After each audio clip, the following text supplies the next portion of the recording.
biggest lie that you've ever been told is that you are lazy. Not because the people around you wanted to hurt you, but because lazy is the easiest term that people use when they don't understand what is actually happening. So, actually, what happens is that you start things with genuine excitement and somehow you never finish them. You tell yourself that tomorrow is the day that you'll finally become this disciplined person. But then, as you proceed, you find out that you feel stuck in the same exact cycle that you were a week ago. And this cycle continues. You overpromise yourself that, okay, I will be a better person, I will be disciplined. But then the same cycle repeats.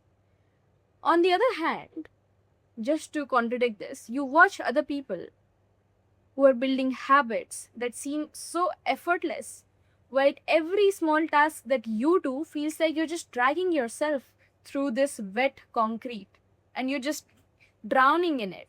And then, after hearing it multiple times from people around you, you altogether just stop questioning the label itself and you accept that, okay, I am just a lazy person. And then it becomes a part of your identity. And once it becomes a part of your identity, then no matter what you do, any action that you will do or take will be in alignment of that identity. And then after this, every unfinished project, every missed deadline, and every promise that you broke, which you made to yourself, it just feels like another piece of the evidence that maybe this is just who I am, because life literally proves you what you accept. And the worst part is not that the other people call you lazy. The worst part is that when you start believing in them. Because the thing is, once you think that you have figured yourself out, you stop looking for any other explanation. It does not matter how good or bad that explanation may be, you just don't recognize with it or you just don't accept it. You literally don't even question why your brain behaves in a certain way. You don't feel curious about anything. You simply just accept that, okay, I am lazy, I am a broken person, I am this, I am that, and then you spend years trying to fix yourself with more motivation, with more discipline, and more guilt, and more this, and more that, failing to recognize that if you do not fix the base, no matter what you put onto it furthermore, it just does not make sense. Now, the thing is that guilt is a terrible teacher. Nothing good comes out of guilt. And guilt is exactly what kills you. It might make you feel bad enough to change for a day or two, but it almost never changes you as a person, your core identity. And identity is how you work on a daily basis when motivation is not there. Last year, I was asking myself this question, which I could not really answer to myself, which is that why did focusing feels impossible when I want to focus on something crucial? Like if I want to get some project done, if I want to, you know, get a certain task done, if I'm like working on my designs and stuff like that, why did focusing at that time feel so hard? However, the thing is, I can still scroll on my phone for endless hours. I can still talk to my friends without an interruption, like my brain would not be wandering here and there. So then what happened was, in order to change my reading habits, because I tend to, lose my focus and attention when I'm reading something.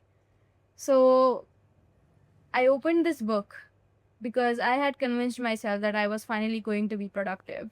And I read this same paragraph over and over and over again. My eyes moved across every word, but nothing really stayed in my head. Like I was reading it, but I was not there. Like I could not imagine it. And after 20 minutes, I closed this book. I was frustrated with myself and I was convinced that I just wasn't trying hard. But then now, what I did was I opened YouTube to watch a video about Roman Empire. And now I don't even really remember why it appeared on my homepage, why I clicked on it, but I did anyway. Then this one video turned into another. Suddenly, I was learning about Julius Caesar, ancient battles, formations, engineering behind Rome roads, why an empire built over 2000 years ago still influences the world that we are living in today. And then, when I finally looked at the clock, it was almost 2 in the morning. 4 hours had disappeared. I hadn't checked my Instagram or my WhatsApp or anything. I hadn't replied to messages. I hadn't even noticed that I was hungry. I was that intrigued and, interested in that thing. And in that exact moment, something stopped making sense to me. If I genuinely had no attention, then where did these 4 hours come from? Nobody had ever given me an answer that explained that contradiction, first of all. The advice was always the same: try harder, just focus, you need more discipline, more motivation, more this, more that. And why my attention seemed to disappear in one situation and become almost limitless in another. So instead of trying harder, I just became curious. You need to understand one thing, okay? That ADHD or ADD is not simply just lack of attention, but it is how attention is regulated. The thing is that maybe your brain is not incapable of focusing, maybe it struggles to choose where to focus. And that would explain why you can stare at an email for 15 minutes without writing a single sentence, yet spend an entire evening researching on your favorite football jersey, your favorite pair of shoes, cars, history, music, production, or some random topic you're just casually interested in. Because that topic captured your curiosity first. And when curiosity is involved, mental exhaustion is way, way, way lesser. So then, for the first time in my life, I stopped thinking that I am lazy and started thinking that maybe I have been solving the wrong problem itself. And that thinking in itself made me realize something incredibly simple. I don't need to become somebody else. I don't need to be this 24/7 motivated person, because that is not humanly possible. I just needed to understand the mind I already have. And the same thing that you can apply as well. You just need to understand your own brain, or how you process things. And the more I learned, the more these patterns became very, very obvious. Most people think that discipline is about forcing yourself to ignore distractions, but that's rarely how high performance describe it. They don't spend every day winning a fight against their own mind. They build environments where the right thing becomes easier than the wrong thing.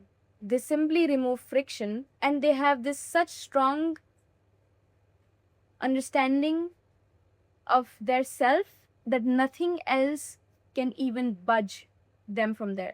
Like, for example, I do MMA, right? And I want to stay healthy. So it is in my identity that I will not be consuming junk food. And since I don't want to eat junk food, I will, of course, not gonna buy it, because that is my identity. I naturally don't feel like buying that thing. It's not like I'm forcing myself to not buy it. It just does not naturally come to me to go and buy anything junk. Like, once in a while it's fine, but not on a daily basis. So high performance necessarily just remove friction. They reduce decisions. They stop relying on motivation and start relying on systems.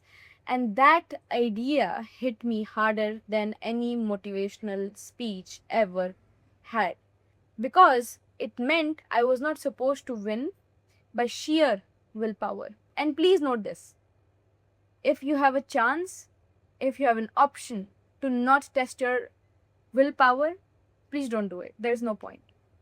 Don't do it. Make it easy for yourself. You don't need to suffer to make it look like you're doing something. Make it easy. Make life easy for yourself. Universe loves that shit. Like, make it easy for you.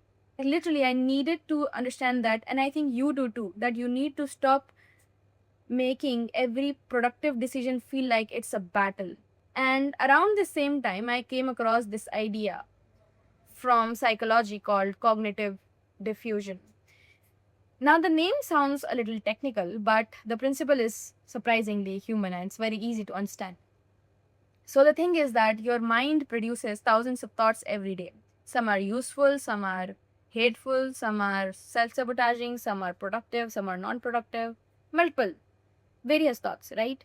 And now, the biggest mistake that most of us do is assuming that every thought deserves your attention. I still struggle with this, and I'm sure most of you do too. Now, let's say your brain is telling you, let's skip today's workout. Then you will immediately begin to debate with it. If it says you'll never succeed, then what happens? You find evidence for it because you're listening to something that you're not supposed to listen to. It's just a passing thought. You tell yourself that I'm going to do this tomorrow, and somehow tomorrow becomes next week. Then I read something that completely changed my perspective. A thought is not a command, it's an event. A thought is not a command, it's an event. Say it with me. A thought is not a command, it's an event. Now, that sentence sounds almost too simple, but think about what it means. Just because your brain generates a thought does not mean that you have to obey it. You can notice it without following it, and that is why the concept of being an observer to your own thoughts is very, very, very necessary. That you should be able to observe your own thoughts without attaching to them. You can hear it without believing in it. Think about it this way, right? Imagine that you are sitting in a cafe talking to your close friend. Now, outside the window, cars keep driving past. Some are loud enough to catch your attention, and some are just passing by. Now, the thing is that you did notice those cars. I mean, most of them you noticed them. But you don't get up and chase them down the street. You don't do that. You let them pass because you already know which conversation actually matters. And it is the one with your friend that you're having who's in front of you. Your thoughts work in the same way. They keep passing by whether you invite them or not. The difference is that most people spend their life chasing every single one, never realizing that they have the choice to stay seated. You don't need to engage with a thought if you don't want to. It is that simple. Your brain is your superpower, and you are the controller, right? And at any given moment, really, you can just disassociate. I do that all the time. I just get mentally fogged when I don't want to observe something which aligns with me as a person. And it happens because I know who I am as a person. So the key is very simple. Know who you are as a person, be firm with your identity, and then your thoughts and your actions will follow on its own. You are not lazy, you do not lack attention. The only thing that you need to tell yourself is maybe a different story, and you need to have that faith that you can do better than what you are doing right now. And with that, I will see you in the next video.